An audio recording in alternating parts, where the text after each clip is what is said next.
Hello, my dear students and friends. Welcome back to Easy English Grammar Online channel. আশা কৰো সকলোৱে ভালে আছে। আজিৰ ভিডিঅ'টোত মই আপোনালোকৰ বাবে ইংৰাজী ব্যাকৰণৰ আন এটা অত্যন্ত গুৰুত্বপূৰ্ণ বিষয় লৈ আহিছো, যেটো হৈছে ডিটাৰমিনাৰ্ছ। আপোনালোকে দেখিব পাৰিছে ডিটাৰমিনাৰ্ছ। মই বৰ্ডত লিখিছো।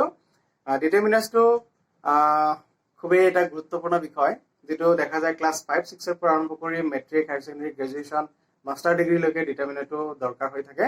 গতিকে খুবেই গুৰুত্বপূৰ্ণ বিষয় মই শিকাবলৈ গৈ আছো। আপোনালোকে ভিডিঅ'টো স্কিপ নকৰি প্ৰথমৰ পৰা শেষলৈকে ভিডিঅ'টো চাওক, জানি লওক ডিটাৰমিনাৰ্ছ কি আৰু ইয়াৰ আতিগুৰি। তো বলক বন্ধু-বান্ধৱীসকল পলম নকৰি আজি ভিডিঅ'টো সোনকালে আৰম্ভ কৰো। আপোনালোকে জানি লওক ডিটাৰমিনাৰ্ছৰ বিষয়ে। তো প্ৰথমতে জানি লওক বলক ডিটাৰমিনাৰ্ছৰ সংজ্ঞা কি, ডিটাৰমিনাৰ্ছ মানে কি। ডিটাৰমিনাৰ্ছৰ অসমীয়া অৰ্থ হৈছে নিৰ্ধাৰক বা নিৰ্ণায়ক বা নিৰূপক। এতিয়া নিৰ্ধাৰক মানে কি আকৌ, যিয়ে কিবা এটা নিৰ্ধাৰণ কৰে। এতিয়া ডিটাৰমিনাৰে কি নিৰ্ধাৰণ কৰিব বাৰু? ডিটাৰমিনাৰ হৈছে কিছুমান বিশেষ বিশেষ শব্দ, যি শব্দবোৰে নাউনৰ আগত বহি পেলাই সেই নাউনৰ স্থিতি নিৰ্ধাৰণ কৰে। সেই নাউনটো কাউণ্টেবল নে আনকাউণ্টেবল, নাউনটো ছিংগুলাৰ নে প্লুৰেল, নাউনটো নিৰ্দিষ্টকৈ কোৱা হৈছে নে অনিৰ্দিষ্টকৈ কোৱা হৈছে, নাউনটোৰ পৰিমাণ বা সংখ্যা কিমান আছে, কম আছে নে বেছি আছে, এনেকুৱা ধৰণৰ কিছুমান কথা এই ডিটাৰমিনাৰ নামৰ শব্দবোৰে প্ৰকাশ কৰি দিয়ে। সেইকাৰণে এই শব্দবোৰক ডিটাৰমিনাৰ বা নিৰ্ধাৰক বুলি জনা যায়। তো ইংৰাজীত এনেকুৱা ডিটাৰমিনাৰ শব্দ 6 প্ৰকাৰ আছে। There are 6 kinds of determiners in English grammar. আৰু হেকেটা হৈছে নম্বৰ 1 articles, নম্বৰ 2 demonstrative, যাক article like determiners বুলি কোৱা হয়, নম্বৰ 3 quantitative determiners, যাক quantifiers বুলি কোৱা হয়, number 4 cardinal determiners, number 5 ordinal determiners, number 6 possessive determiners. তো এই 6 প্ৰকাৰ determiners আমি এটা এটাকে শিকিব লাগিব। তো বলক বন্ধু-বান্ধৱীসকল আমি আৰম্ভ কৰো। প্ৰথমতে আমি আৰ্টিকলটো শিকি লওঁ। 1 নম্বৰত আছে আৰ্টিকল। আৰ্টিকল কি হয় জানি লওঁ।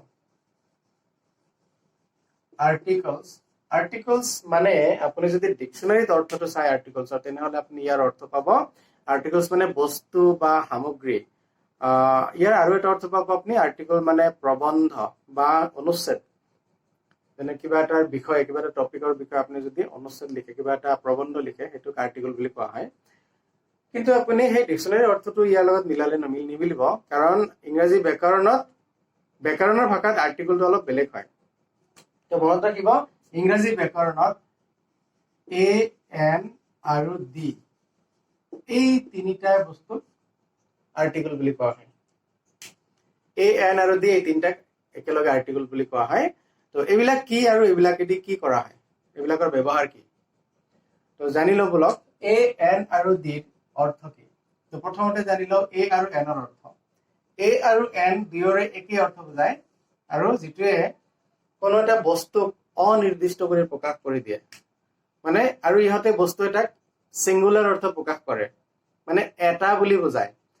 বিভিন্ন বস্তুৰ লগত আমি অৰ্থবিলাক বেলেগ বেলেগকে কওঁ, যেনেকে কেতিয়াবা এটা, কেতিয়াবা এডাল, এজন, এজনী, এখন, এনেকুৱা ধৰণৰ হয়। যদি মই কওঁ ধৰক, মই যদি এ ডগ বুলি কওঁ তেতিয়াহ'লে হ'ব এটা কুকুৰ। মই যদি কওঁ এ বুক তেতিয়াহ'লে হ'ব এখন কিতাপ। এ পেন হলে এডাল কলম। এ মেন হলে এজন মানুহ। এ গাৰ্ল হলে এজনী ছোৱালী। এন আপেল কলে এটা আপেল হব। এন আমব্ৰেলা কলে এখন ছাতি হব। এই যে এটা, এখন, এডাল, এজন, এজনী, এনেকুৱা যে শব্দবোৰ আহি আছে, এই কথাবোৰ এই আৰু এনৰ অৰ্থ প্ৰকাশ পাই আছে, মনত ৰাখিব। আৰু এ আৰু এনে যিহেতু নাউনটোক অনিৰ্দিষ্ট কৰি প্ৰকাশ কৰে, যাৰ কাৰণে এ আৰু এনক ইনডেফিনিট আৰ্টিকল বুলি কোৱা হয়। ইনডেফিনিট আৰ্টিকল বুলি কোৱা হয় এ আৰু এনক। আৰু দিটো যে আছে, দিটোৱে কি কৰে, এই নাউন কেইটাৰ আগত যদি আমি দি বহাই দিওঁ তেতিয়াহ'লে কি হ'ব, ইয়াৰ অৰ্থ প্ৰতিটোৰ লগত টু, খন, ডাল, জন, জনী এনেকুৱা যোগ হ'ব। যেনেকে মই যদি কওঁ দা ডগ, এই ডগ কৈছিলো তেতিয়া এটা কুকুৰ হৈছিল, কিন্তু মই যদি কওঁ দা ডগ তেতিয়াহ'লে অৰ্থটো কি হ'ব, তেতিয়া ইয়াৰ অৰ্থটো পৰিৱৰ্তন হ'ব। দা ডগ মানে হ'ব কুকুৰটো। দা কেট কলে হ'ব মেকুৰীটো। দা বুক বুলি কলে হ'ব কিতাপখন। দা পেন বুলি কলে হ'ব কলমডাল। তাৰপিছত দা মেন বুলি কলে হ'ব মানুহজন। দা গাৰ্ল কলে হ'ব ছোৱালীজনী। এনেকুৱা ধৰণৰ টু, খন, ডাল, জন, জনী, এই যে শব্দবোৰ আহিছে এইবোৰ দিৰ অৰ্থ। আৰু এই দিটোৱে কি কৰি আছে, প্ৰতিটো বস্তুক নিৰ্দিষ্ট কৰি প্ৰকাশ কৰি আছে। কলম, ডাল, মানুহজন, তো নিৰ্দিষ্ট কৰি কোৱাৰ কাৰণে এই দিটোক আমি ডেফিনিট আৰ্টিকল বুলি কওঁ। ডেফিনিট। Definite article. তাৰ মানে বুজা গ'ল আৰ্টিকল দুই প্ৰকাৰ, ডেফিনিট আৰ্টিকল আৰু ইনডেফিনিট আৰ্টিকল। এ এন আৰু ডি এই তিনিটাকে দুটা শ্ৰেণীত ভাগ কৰিছে। এ আৰু এনক ইনডেফিনিটত ধৰা হৈছে আৰু দাটোক ডেফিনিট আৰ্টিকলত ধৰা হৈছে। তো বাৰু আমি এ আৰু এ এন ডিৰ অৰ্থটো আমি বুজি পালো। এতিয়া আমি জানি লওঁ ইহঁতৰ ব্যৱহাৰ। বলক প্ৰথমতে আমি ইনডেফিনিটটো জানি লওঁ। ইনডেফিনিট আৰ্টিকল এ আৰু এন এই দুটাৰ ব্যৱহাৰ কি জানি লওঁ প্ৰথমতে। যেহেতু ইতিমধ্যে জানিলো এ আৰু এনে সিঙ্গুলাৰ অৰ্থ প্ৰকাশ কৰে, এটা বুলি বুঝায় যিকোনো বস্তু।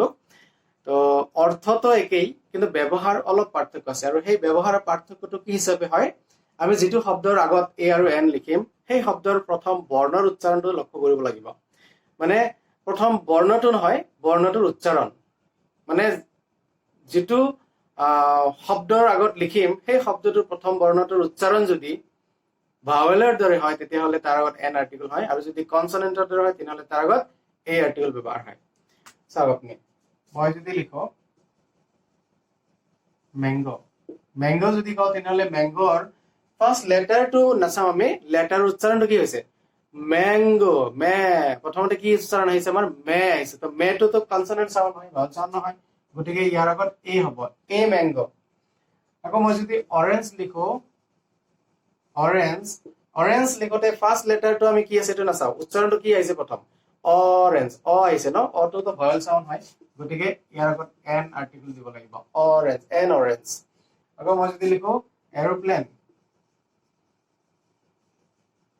এৰোপ্লেন লিখিলে এৰোপ্লেন, এৰোপ্লেন, এৰোপ্লেন এ আহিছে ফাৰ্ষ্ট লেটাৰ, গতিকে ভাৱেল চাউণ্ড হৈছে, গতিকে এন এৰোপ্লেন ক'ব লাগিব। ঠিক আছে। তাৰপিছত মই যদি লিখো এইচ অ ইউ এছ ই, হাউচ, হাউচ বুলি ক'লে কি হ'ব হাউচ, হাউচ ফাৰ্ষ্ট লেটাৰটো হা হৈছে, হা, হাটো কনসনেন্ট সাউন্ড, গতিকে ইয়াৰ আগত এ আহিব, তো এ হাউচ। আকৌ যদি মই এইচ অ ইউ আৰ লিখো, এটো কি হল আৱাৰ, আৱাৰ বুলি কওঁতে এটো কি আহিছে ফাৰ্ষ্ট লেটাৰ আ আহিছে, এইচ টো সাইলেন্ট লেটাৰ হৈ গৈছে, তো আৱাৰ হৈছে এটো। তো হাৱাৰ তো হোৱা নাই না, আৱাৰ হৈছে, গতিকে ভাৱেল সাউন্ড হৈছে, যাৰ কাৰণে এন আৱাৰ ক'ব লাগিব, এন আৱাৰ মানে এঘণ্টা। আকৌ মই যদি লিখো H O N E S T, honest, honest কওঁতে ইয়াতেও এইচ অ হৈছে, তো এইচৰ উচ্চাৰণটো সাইলেন্ট হৈছে, গতিকে এইচৰ উচ্চাৰণটো কি হৈছে অ হৈছে, অনেষ্ট, গতিকে অটোতো ভাৱেল সাউন্ড, যাৰ কাৰণে ইয়াতে আমি এন দিব লাগিব। ঠিক আছে। আকৌ মই যদি হোটেল লিখো এইচ অ টি ই এল, হোটেল, হোটেলৰ আগত কি হ'ব, ইয়াতো অটেল হোৱা নাই, হোটেল হৈছে, হটো কনসনেন্ট সাউন্ড, গতিকে ইয়াত আমি এ দিব লাগিব। এনেকুৱাকে প্ৰতিটো শব্দৰ প্ৰথম বৰ্ণৰ উচ্চাৰণটো লক্ষ্য কৰি আমি এ আৰু এনটো ব্যৱহাৰ কৰিম। আৰু কিছুমান শব্দ আছে চাব আপুনি, মই যদি এম এ বুলি লিখো, এম এ বোলে কি লিখিছো, বোলে হি ইজ ডেশ এম এ, তেওঁ এজন এম এ, তেওঁ এগৰাকী এম এ হয়, তেতিয়া ইয়াত কি লিখিব, এ লিখিব নে এম লিখিব। আপুনি এই এম আখৰটো উচ্চাৰণ কৰোতে আপুনি চাব, এম আখৰটো উচ্চাৰণ কৰোতে প্ৰথমতে এ আহিছে, এটোতো ভাৱেল সাউন্ড, গতিকে ইয়াত আমি নিশ্চিতভাৱে এন লিখিব লাগিব, he is an M A. ঠিক আছে। তাৰপিছত ঠিক একেদৰে আপুনি যদি কয় M L A, M L এৰ আগতো কি হ'ব, he is an M L A হ'ব, তেনেহ'লে এন এম এল এ। গতিকে এনেকুৱা ধৰণৰ আপুনি শব্দৰ ফাৰ্ষ্ট লেটাৰটো নাচাব, শব্দৰ ফাৰ্ষ্ট লেটাৰ উচ্চাৰণটো কি হৈছে সেইটো চাব। তো এইটো হৈছে আমাৰ এ আৰু এনৰ ব্যৱহাৰ। এ আৰু এনৰ ব্যৱহাৰৰ এটা ব্যতিক্ৰমী নিয়ম আছে, সেই ব্যতিক্ৰমী নিয়মটো আপুনি জানিব লাগিব। সেইটো ব্যতিক্ৰমী নিয়মটো কি, শব্দৰ ফাৰ্ষ্ট লেটাৰটো ভাৱেল আছে আৰু উচ্চাৰণো ভাৱেলৰ দৰে হৈছে, কিন্তু যদি সেই উচ্চাৰণটো দুটা বিশেষ উচ্চাৰণ হয়, যদি সেইটো উচ্চাৰণটো ইউ আৰু ৱা এই দুটাৰ দৰে যদি উচ্চাৰণ হয়, তেতিয়াহ'লে আপুনি মনত ৰাখিব এইটো ব্যতিক্ৰমী। ব্যতিক্ৰমী মানে কি, য'ত এন হ'ব লাগিছিল তাত এ হ'ব। যেনেকে ধৰক ইউনিভাৰ্চিটি, ইউনিভাৰ্চিটি যদি লিখো, ইউনিভাৰ্চিটি ফাৰ্ষ্ট লেটাৰটো ইউ ভাৱেল আছে, উচ্চাৰণো ভাৱেলৰ দৰে হৈছে, ইউ হৈছে, গতিকে ইয়াৰ আগত এন হ'ব লাগিছিল, কিন্তু নহ'ব, এ হ'ব, এ ইউনিভাৰ্চিটি। কিয় হ'ল, কাৰণ এইটো ইউৰ দৰে উচ্চাৰণ হৈছে, এইটো কথা মনত ৰাখিব। আৰু যদি হয় ওৱান ৰুপি কইন, মই যদি কওঁ ওৱান ৰুপি কইন, এটকীয়া মুদ্ৰা, ওৱান ৰুপি কইন কওঁতে ফাৰ্ষ্ট লেটাৰটো অ যদিও ভাৱেল হয়, কিন্তু উচ্চাৰণটো ৱা হৈছে, গতিকে ইয়াত আমি এনৰ পৰিৱৰ্তে এ দিব লাগিব, এ ওৱান ৰুপি কইন। ঠিক আছে, he gave me a one rupee coin, তেওঁ মোক এটা এটকীয়া মুদ্ৰা দিছিল।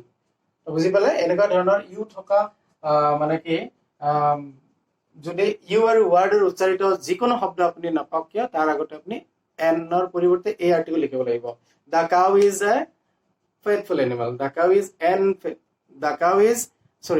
is a useful animal useful বুলি ক'লে usefulৰ আগত আপুনি n নহয় a দিব লাগিব কাৰণ usefulৰ u টো কি আছে u দৰে উচ্চাৰণ হৈছে আৰু এটা মই লিখিছো ইউৰোপিয়ানৰ আগত কি হ'ব ইউৰোপিয়ানৰ আগত a হ'ব না n হ'ব চাওক ফাৰ্স্ট লেটাৰটো তো ই আছে ইটো তো ভয়েল হয় উচ্চাৰণটো কি হৈছে ইউ হৈছে ই আৰু ইউ মিলি পেলাই উচ্চাৰণটো ইউ দৰে হৈছে গতিকে ইয়াৰ আগতো এ ইউৰোপিয়ান ক'ব লাগিব এন ইউৰোপিয়ান নহয় a European he is a European তেওঁলোকে ইউৰোপ দেশীয় মানুহ এনেকুৱা ধৰণৰ তো আশা কৰো এ আৰু এনৰ ব্যৱহাৰ বুজি পালে এতিয়া বলক আমি দাৰ ব্যৱহাৰটো শিকি লওঁ ডেফিনিট আৰ্টিকল দাৰ ব্যৱহাৰ আমি যেহেতু ইতিমধ্যে জানিছো ডিটোৱে যিকোনো বস্তু এটাক নিৰ্দিষ্ট কৰি বুজাত সহায় কৰে গতিকে আমি ক'ব পাৰো এক নম্বৰ নিয়ম যে যিকোনো বস্তু এটাক নিৰ্দিষ্ট কৰি প্ৰকাশ কৰিবলৈ তাৰ আগত আমি দা আৰ্টিকল ব্যৱহাৰ কৰিব লাগে এতিয়া নিৰ্দিষ্ট কৰি প্ৰকাশ কৰা মানে কেনেকুৱাকে ক'ব লাগে আপুনি মনত ৰাখিব এটা কথা যে যিকোনো বস্তু এটাৰ বিষয়ে আপুনি এবাৰ যদি কিবা এটা ষ্টেটমেন্ট দিয়ে তাৰ পিছত যদি সেই বস্তুটোৰ বিষয়ে পুনৰবাৰ আপুনি আৰু এটা কথা ক'বলৈ যায় তেতিয়ালে সেই বস্তুটোক নিৰ্দিষ্টকৈ ক'ব লাগে আৰু সেই বস্তুৰ আগত দা লিখিব লাগে চাব মই এটা এক্সাম্পল লিখিছো যে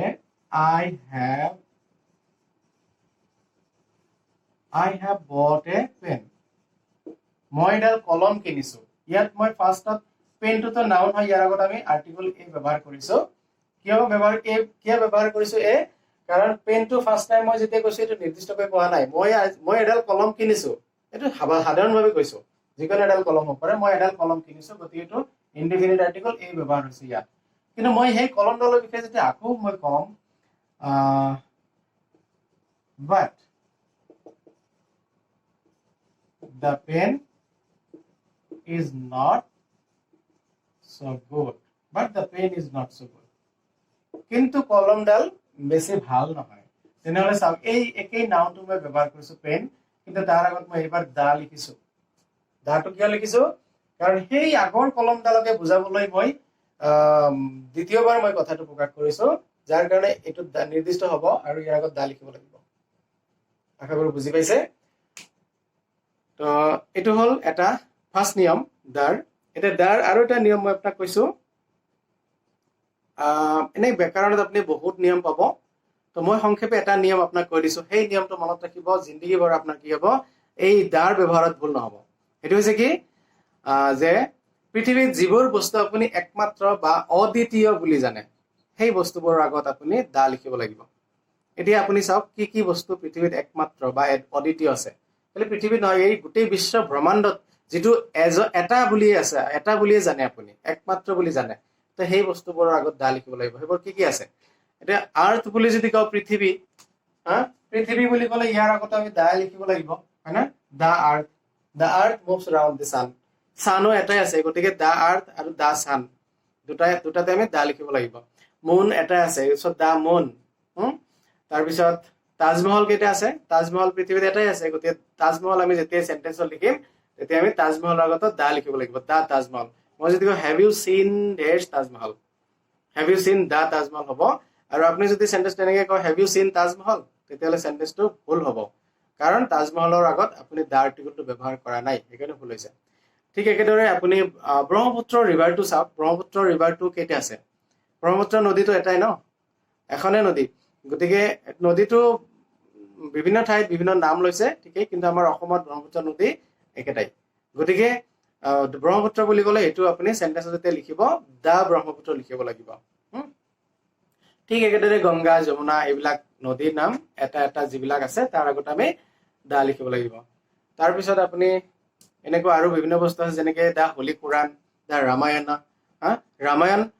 ৰামায়ণ কেইখন আছে ৰামায়ণটো মূল এখনেই কিতাপ কিন্তু ইয়াৰ কপি বহুত আছে কিন্তু আমি হেতু কলে নহব আমি মূল কপি কেইটা আছে মূল কিতাপ কোনটা কেইটা মূল কিতাপ বা মূল গ্ৰন্থ কেইটাই ন সেইকাৰণে আমি ইয়াৰ আগত আমি দা আৰ্টিকল ব্যৱহাৰ কৰিব লাগিব দা ৰামায়ণ দা হোলি কুৰান এনেকুৱা ধৰণৰ আমি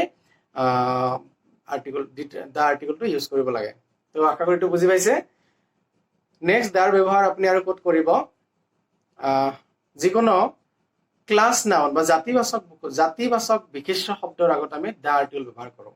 যেনেকে কাউ, ডগ, কেট, হৰ্চ, এই শব্দবোৰৰ আগত এই শব্দবোৰে কি বুজায়? কাউ বুলি ক'লে কাউ মানে এটা গৰু বুজোৱাৰ লগে লগে ইয়াৰ সম্পূৰ্ণ গৰু জাতিটোকে বুজায়।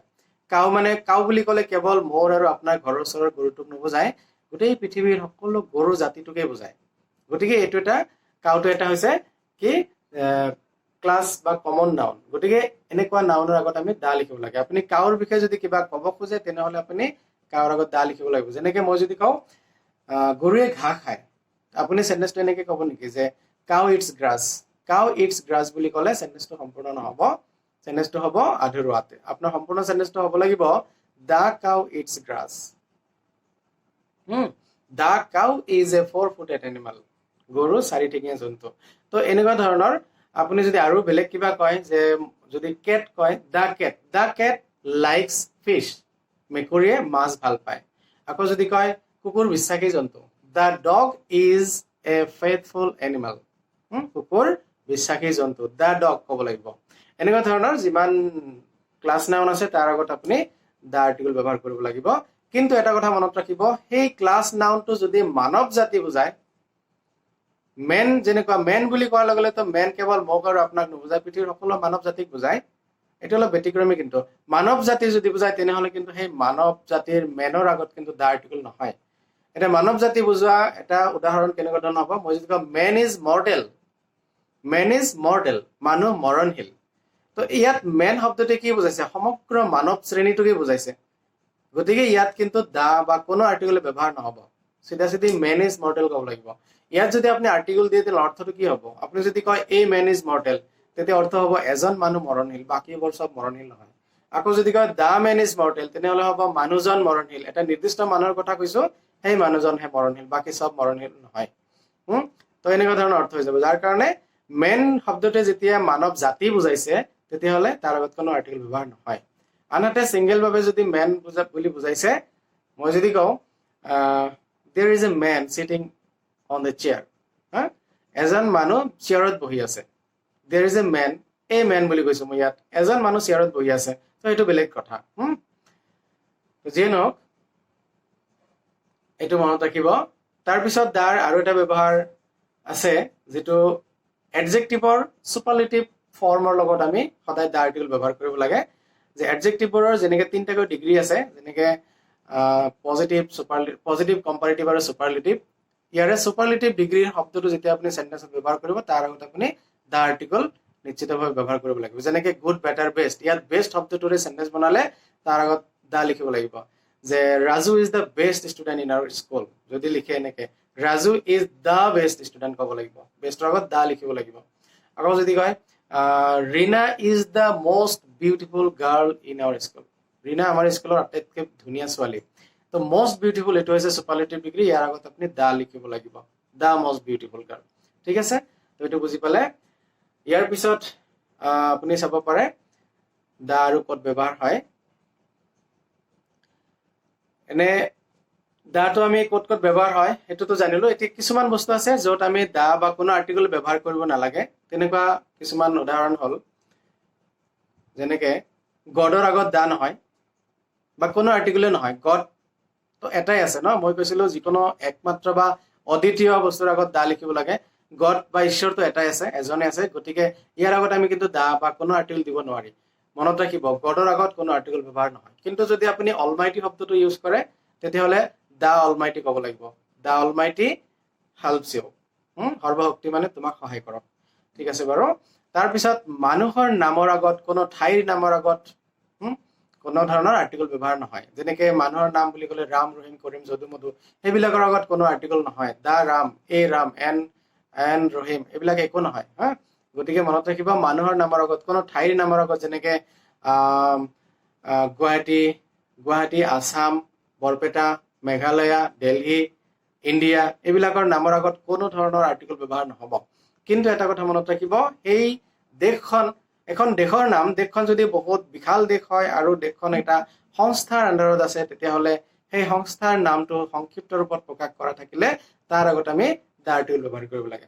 যেনেকে আমেৰিকা নৰ্মেলি আমেৰিকা বুলি ক'লে আমেৰিকাৰ আগত কোনো আৰ্টিকল ব্যৱহাৰ নহ'ব এন আমেৰিকা তাৰপিছত এ আমেৰিকা দা আমেৰিকা একো নহয় কিন্তু আমেৰিকাটো আমি জানো এটা সংস্থাৰ আণ্ডাৰত আছে ইউনাইটেড ষ্টেটছ অফ আমেৰিকা মানে আমেৰিকা যুক্তৰাষ্ট্ৰ ইউনাইটেড ষ্টেটছ অফ আমেৰিকা বুলি ক'লে ইউনাইটেড ষ্টেটছ অফ আমেৰিকাৰ সংক্ষিপ্ত ৰূপ হৈছে USA যদি আপুনি USA শব্দটো ইউজ কৰে তাৰ আগত আপুনি দা আৰ্টিকল লিখিবই লাগিব দা USA মই যদি কওঁ my uncle lives in dash USA তো ক'ব লাগিব my uncle lives in the USA ঠিক আছে এনেকুৱা ধৰণৰ আৰু ঠিক একেদৰে ইউকে যদি কয় আপুনি ইউকে মানে ইউনাইটেড কিংডম ইউকে বুলি ক'লে তাৰ আগতে আপুনি দা ইউকে ক'ব লাগিব দা UAE এনেকুৱা ধৰণৰ ডাঙৰ ডাঙৰ দেশৰ সংক্ষিপ্ত নামৰ আগত আপুনি দা আৰ্টিকল ব্যৱহাৰ কৰিব পাৰে